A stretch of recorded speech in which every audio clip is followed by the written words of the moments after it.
Hey teachers, welcome to Monday. Hope you're having a great week. I've decided that I'm going to label these videos just a Monday moment. Just a simple way for us to just have a quick discussion.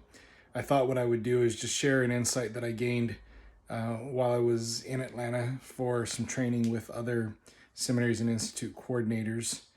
Something that somebody shared, and it was answering a question. I don't know how many of you might have this question, but I know some of you have been feeling this way in my interactions with you.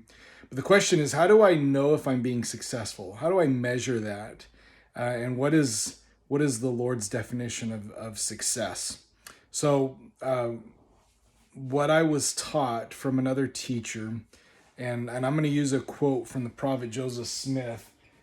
He said the following: if you do your duty, it will be just as well with you as though all men embrace the gospel.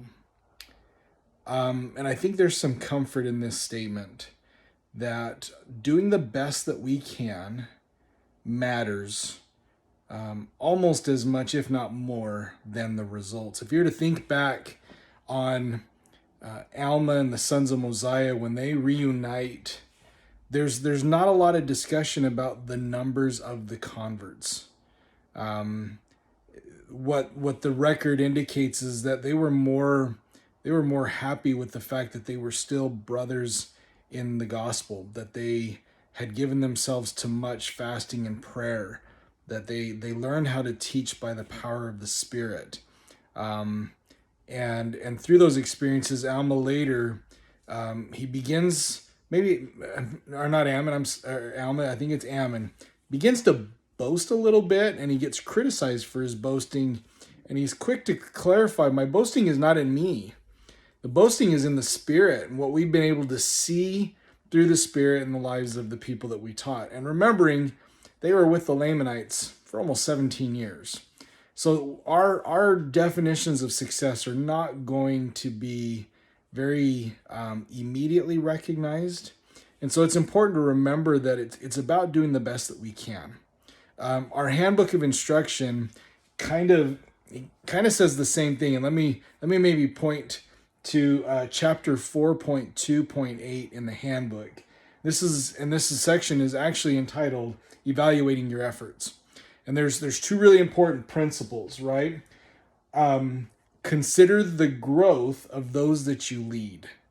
When the Lord looks at our growth, sometimes it's those incremental improvements, those 1% improvements. So as you reflect on your effectiveness, just consider the growth of those you lead. Principle number 2, success as a leader is measured primarily by your commitment to helping God's children. If you can clearly answer in your mind that I'm doing the best I can, I love my students, I pray for them, I'm trying to help them, as imperfect as my efforts might be, I'm just trying to I'm just doing the best that I possibly can. The handbook goes on to say, because all people have agency, some may choose to depart from the covenant path.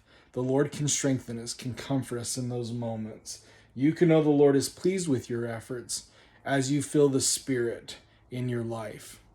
I hope these are just some simple principles that will help you to understand how the Lord sees success very differently than the way that we do. The best that we can, our efforts to help, and if there's more that you can be doing, the Spirit will help to indicate to you those things that you can be doing. I know you're successful because I know how much you love the Lord, and because I know how much you love your students. Hope you guys have a great week, and we'll talk to you next week. Bye.